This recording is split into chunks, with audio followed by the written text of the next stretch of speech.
alone today. That's because T is out selling our car. The reason for this is that we are we are moving from Germany to Japan in a few months.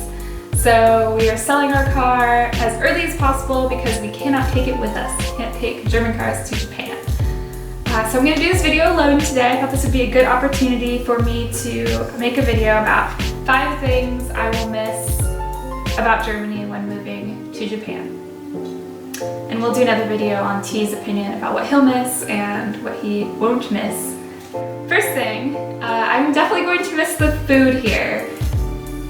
Bread in particular. The wine, schnitzel, spitzel, wine.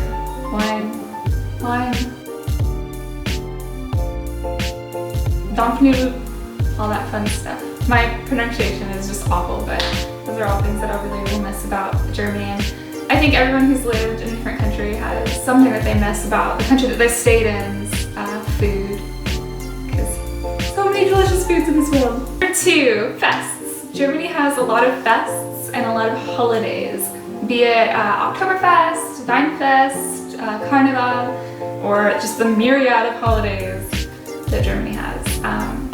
I work for a German company, so we have, feels like every other month someday we're like, oh, no work tomorrow because this holiday or that holiday or this holiday. It's really, really fun. I'm not complaining. If you work for a salary, it's not that bad because you get paid to be at home.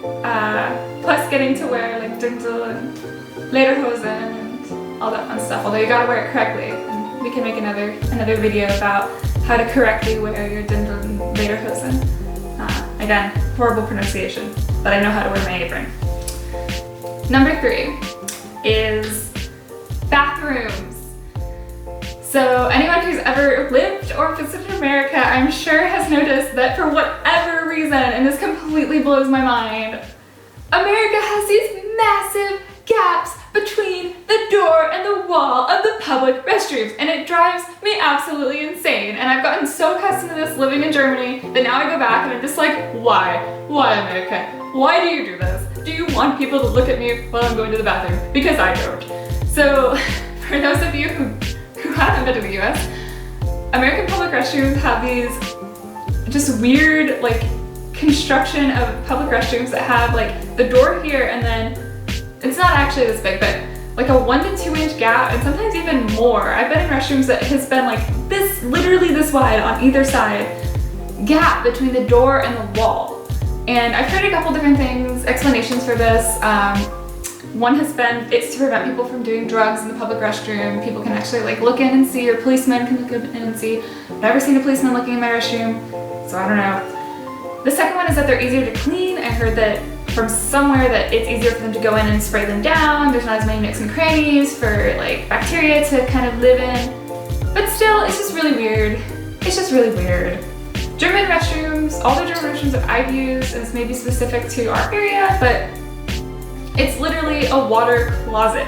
You go in and there is no gap between the wall and the door. The door reaches the bottom of the floor and it reaches the ceiling, and there is no gap for somebody to like look in from either side of the stall or from above or under. It's literally your own beautiful private room for going to the bathroom. But the fourth thing that I'm going to really miss about living in Germany and in Europe in general is travel.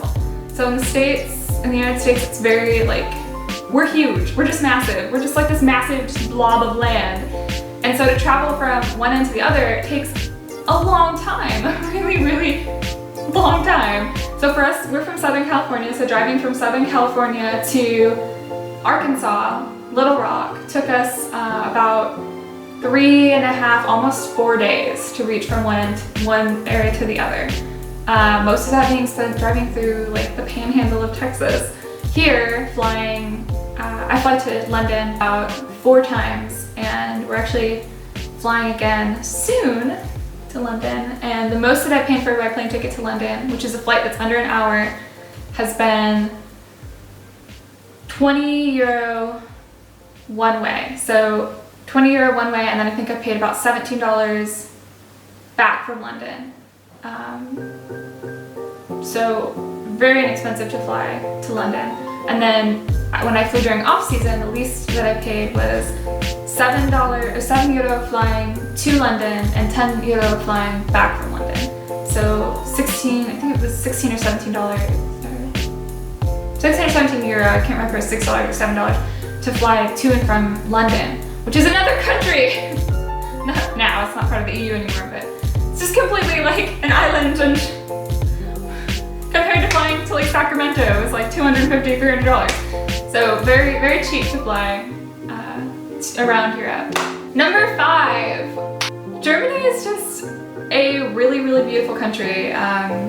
Landscape-wise, people-wise, just driving around, it's so easy to get completely mesmerized and completely awestruck by how beautiful it is. And our region in particular, we live kind of on the border of France and Germany in a vineyard area. So there's lots of vineyards, lots of hilly vineyards that just have them running down the side of a hill, kind of really built into the landscape, with the Rhine River running through, and it's just gorgeous. And especially for people, I'm coming from Southern California where everything's dead and deserty and the trees are like shrimpy little baby things that you can't even climb. Coming here and seeing just like the Black Forest and all of this like lush vegetation and plants and like wildlife, like seeing actual like wildlife and forests, like actual forests. We think we have forests, but they're not actual forests. Germany has actual forests. It's really, really amazing. And then another thing is like, we don't have, like the oldest things that we have in Southern California are like missions, which aren't that old compared to like coming to Germany. And all my Deutschland friends are gonna think that I'm crazy because you're just like, oh, whatever, that's just a pile of rocks, that's not important. But to us, it's crazy to drive and see like a 1,000-year-old castle ruin just like laying there. Like, where am I? What world is this? Like, just a castle, like right there. And it's a big deal for us because we're like, oh my God, that's insane, that's so old. For all my friends here, they're just like, it's just, why are you getting crazy? They're everywhere. They're literally everywhere. It's just a pile of rocks.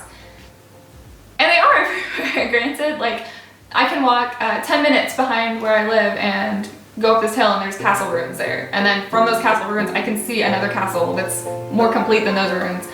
So they are, granted, they are everywhere. So I'm sure if I lived here and grew up here, it wouldn't be that big of a deal. But to someone who is from an area that doesn't have a lot of history, besides like Gold Town or Gold Rush and Boom Towns, seeing that castle is like, I'm in Lord of the Rings!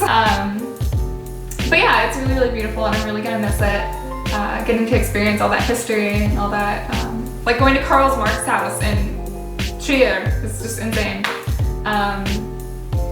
Or seeing the Colosseum or the Flavian Amphitheater, or going to Venice and seeing crazy old gondolas, or going to Reykjavik and seeing Viking boats. It's just awesome and amazing, and I'm really glad that I got the opportunity to do that at an age that I am. So it's been really fun, and I'm gonna miss everyone and miss all my foods and all my travel and landscape and my bathrooms. I'm gonna miss bathrooms. Japan, you have a lot to live up to in that bathroom arena, I'm telling you. So yeah, we'll go ahead and update in our next video with T about 5 things that he likes, or possibly 5 things that he dislikes about living in Germany. So we'll see. Yeah, alright, thanks for watching, bye!